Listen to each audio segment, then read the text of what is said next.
মুখ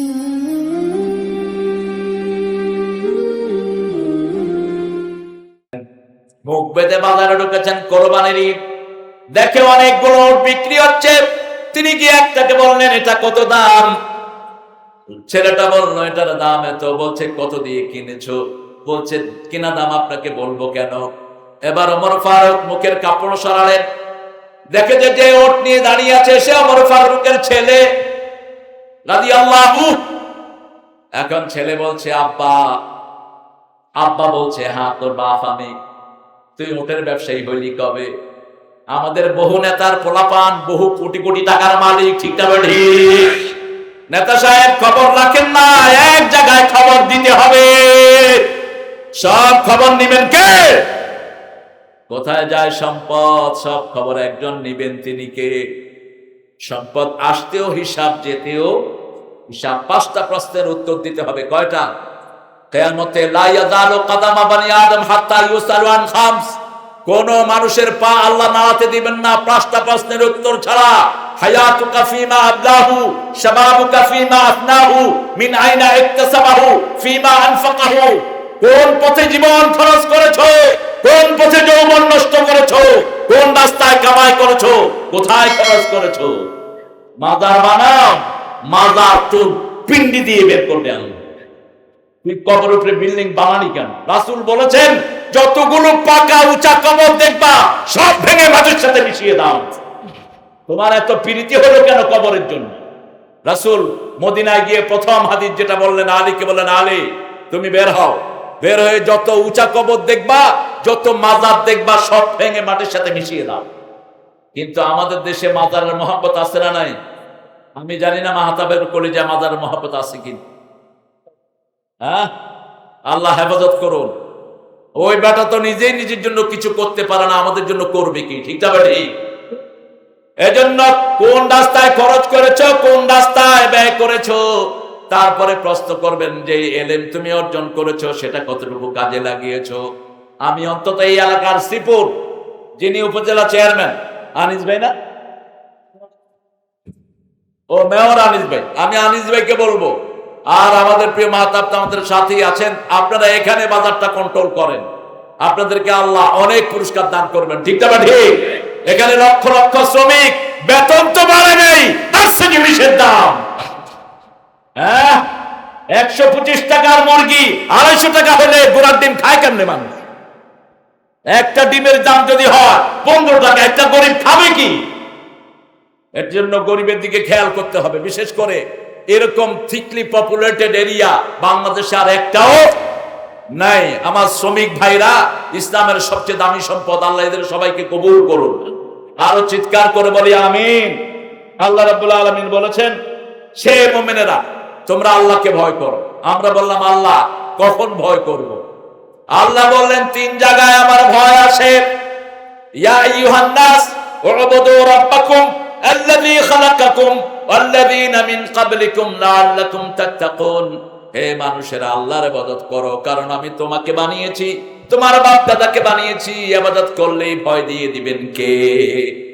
আমরা বললাম, ইবাদত করলে আর কি দিবেন? আল্লাহ বলছেন, আমাদের প্রত্যেক কথার রেফারেন্স এখানে আছে না নাই?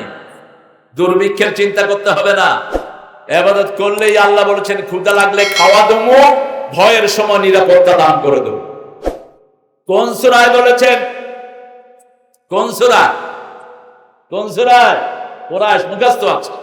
ফালিয়াবুদু, পড়েন, ফালিয়াবুদু রাব্ব হাযাল বাইত আল্লাযী আত'আমাহুম মিন জু' ওয়া আমানাহুম মিন খাউফ।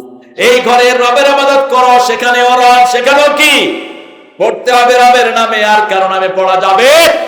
দেখেন না আজকে স্কুলের বাচ্চারা স্যারদেরকে পিটাচ্ছে, কলেজের পোলাপান স্যারকে দৌড়ায় মারার জন্য, আর মাদ্রাসার পোলাপান জুতা নিয়ে দাঁড়িয়ে থাকে হুজুরের খেদমত করার জন্য। কিন্তু আমাদের হুজুররা, কিছু হুজুর আছেন মাথা খারাপ, পোলাপানদের পিটাইতে পিটাইতে নিজেরা অজ্ঞান হয়ে যায়। তোমাকে এত পিটাইতে বলছে কে মূর্খ? তুমি এডুকেশনাল ম্যানার জানবা? আমার দেশের ছেলেরা এমনি ব্রেনি, সারা দুনিয়াতে বাংলাদেশের হাফেজদের মতো এত পুরস্কার কোন দেশ নিতে পারেনি, ঠিক কিনা?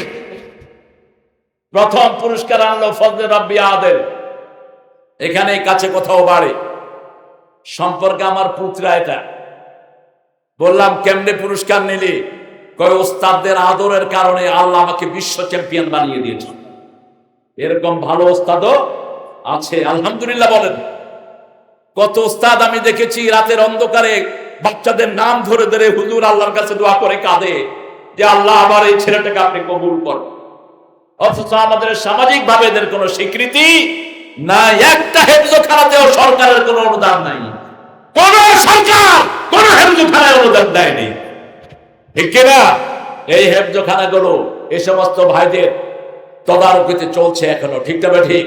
এই যে উনি একটা সভাপতি, সবুজ একটা সভাপতি, আল্লাহ যেন এদের সবাইকে ইসলামের জন্য কবুল করে। কিন্তু প্রাইমারিতে যে হারে টাকা আসে, এই টাকা যদি হেফজখানায় আসতো, সারা পৃথিবীতে বাংলাদেশের হাফেজের চেয়ে কোনো বড় হাফেজ থাকতো না, ঠিক কিনা? এক একটা প্রাইমারি স্কুলের হেড স্যারের বেতন 50,000, হ্যাঁ, স্যারের বেতন 35,000, 30,000। সারলা গামছা কাঁধে নিয়ে স্কুলে গিয়ে ঘুমায়। এরকম জায়গা আছে না নাই? কোর্ট থেকে এক লোক আসছে ভিজিট করতে, দেখে যে স্যার টেবিলে ঘুমায়। কয় এই ঘুমান কেন? কয় না, ঘুম শিক্ষা দিচ্ছি। এই ছেলেরা তোমরা জানো এইভাবে ঘুমাইতে হবে। দুষ্ট কি মানে দুষ্টের সেরামণি লঙ্কার রাজা, ও স্বীকৃতি দেয়নি যে ঘুমাইতেছে, ঘুম শিক্ষা দিতে আসে, এইভাবে ঘুমাইতে হবে। আল্লাহ এদেরকে হেদায়েত দান করুন। কি গোড়ার ডিম শিখাও স্কুলে? আগডুম বাগডুম তুমিও জানো না, তোমার ছাত্ররা অর্থ জানো না। যে পাগল লেখছে ওটা গাঁজা খো, কি লেখছ তুই এগুলো? আগডুম বাগডুম ঘোড়াডুম।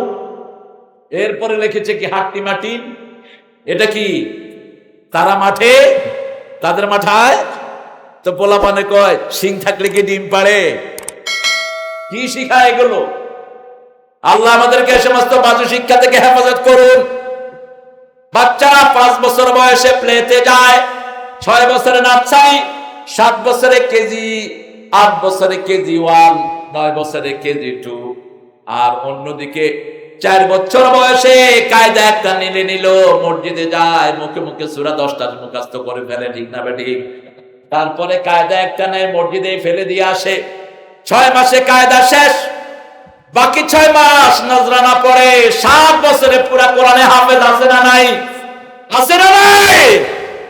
80 লক্ষ পোলাপানকে স্কুলে পাঠানো হয়, প্রাইমারিতে যায় প্রতিদিন 80 লক্ষ পোলাপান। এই 80 লক্ষ পোলাপান যদি কোরআন পড়তো, বাংলাদেশ রহমতের উপর ভাসতে থাকতো। সরকার যখন সারা দেশে প্রচন্ড করোনা, তখন কি খুলে দিয়েছে? কি খুলে দিয়েছে? হেফজখানা, বুঝেন না তো? হাফেজদের পড়ে পড়ে এই করোনা কি বিদায় জানালো, হাফেজদের পুরস্কার কোথায়? ঠিক না ঠিক? তেলাওয়াত যেখানে আছে সেখানে কোনো গজব আসতে পারে?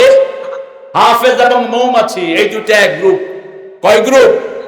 মৌমাছি যেখানে ফলন বেশি, যেখানে হাফেজ বেশি, যেখানে বরকত বেশি। এই কাপাসিয়া এই এলাকায় হাফেজ বেশি, এই এলাকায় বরকত বেশি। হ্যাঁ, শ্রীপুর সবচেয়ে কম, শুধু কম না, এত উঁচা বাংলাদেশে কোন জায়গা, এত ফলের গাছ বাংলাদেশের কোন জেলাতে নাই। আল্লাহ এত বরকত এখানে দিয়েছেন, আলহামদুলিল্লাহ বলে। আমি ভাইকে বলবো রমজান উপলক্ষে একটা কমিটি করেন, বাজারে যান, জিনিসপত্রের দাম যারা বেশি রাখে এদেরকে পিটাইয়া বাজার থেকে জেলখানায় ঢুকায় দেন। একটা দৃষ্টান্ত স্থাপন করেন, সারা দেশ জেগে উঠবে, ঠিক কিনা? ওমর ফারুক ওনার ছেলেকে বললেন, তুই উটের ব্যবসায়ী হলি কবে? কয় আব্বা, উটেটা শুকনা কিনে আপনি যেখানে বসেন সেটার পিছনে একটা মাঠ আছে, ওখানে খাওয়াইছি। বাপ বললেন উটটা বেচো, বেচে টাকা যেটা বেশি পাবা কেনা দামটা ঘরে নিয়ে আসবা, আর যেটা বেশি পাবা সরকারি খাতায় জমা দিয়ে দিও, কারণ যে মাঠে তুমি খাওয়াইছো ওটার মালিক আমি না, ওটার মালিক দেশের জনগণ। এরা এমনি জান্নাতের সুসংবাদ পায়নি, এরা ঈমান এনেছে আল্লাহর উপর। আর ভয় করতেন কাকে? আল্লাহকেই ভয় করতেন। রাতের বেলায় হেঁটে হেঁটে দেখতেন কার ঘরে খাবার নাই। আমি মাতাব ভাইকে বলবো, আপনি দেখবেন আপনার এলাকার কার ঘরে খাবার নাই, কারণ আপনার জনগণ যখন আপনার পক্ষে রায় দিবে আপনি এমনি জান্নাতি হয়ে যাবে। আল্লাহ তাদেরকে কবুল করুক। আল্লাহ বলছেন ইয়া আইয়ুহাল্লাযীনা আমানুত্তাকুল্লাহ, আল্লাহকে ভয় করো। আল্লাহর আসল নাম আল্লাহ, আল্লাহর নাম ভগবান নয়, আল্লাহর নাম ঈশ্বর নয়, গড নয়। আল্লাহ বলেছেন আমার নাম আল্লাহ। আপনারা দেখবেন হিন্দু ভাইয়েরা যখন বিপদে পড়ে কারে ডাকে? তখন কিন্তু ভগবান কয় না, কোন মূর্তিকে ডাকে না। আমি ধরেছি অনেক কক্সবাজারে বৌদ্ধদেরকে বলেছি, এই দেখতে বড় তুফান আছে কি করস? কয়েকটা আল্লাহরে বলায় কেন? কয় যে ছোট তুফান এই আমার বৌদ্ধদের কিচ্ছু ঠেকাইতে পারবে, বড় তুফানের সময় আল্লাহ ছাড়া কোনো উপায়? তো আল্লাহর দিকে ফিরো। আমরা এক আল্লাহ ছাড়া কারো ইবাদত করব? সেজদা করব কাকে? কোন পীর সাহেবের কাছে কিছু চাওয়ার কোনো দরকার? কোন খানকায় যাব না, যাব একমাত্র মসজিদে। রাজি আছেন? কথা কন না কেন? আপনারা অনেকে রাগ করবেন, আই ডোন্ট কেয়ার। আপনারা আমাদের দেখেন আমাদের দেশে অসংখ্য পীর আছে, নামাজও পড়তে পারে না। অসংখ্য পীর আছে, শরীয়তের কোনো হুকুম জানে না। ঠিক না বেটি? এদের পিছনে হাঁটেন কেন আপনারা? কিছুই নাই। একজন তো আছেন উনি জার্মানার শেখ হয়ে গেছেন, দাড়ি মোছ কিচ্ছু নাই, 3 বেলা মদ খায়। আহা, শরীয়ত নাই, মানুষও বেকুব। আমরা নামাজ নাই যার কাছে, আমরা যাব না তার কাছে। রাজি আছেন? রাজি আছেন? কারা হাত তুলে দেখা দেন?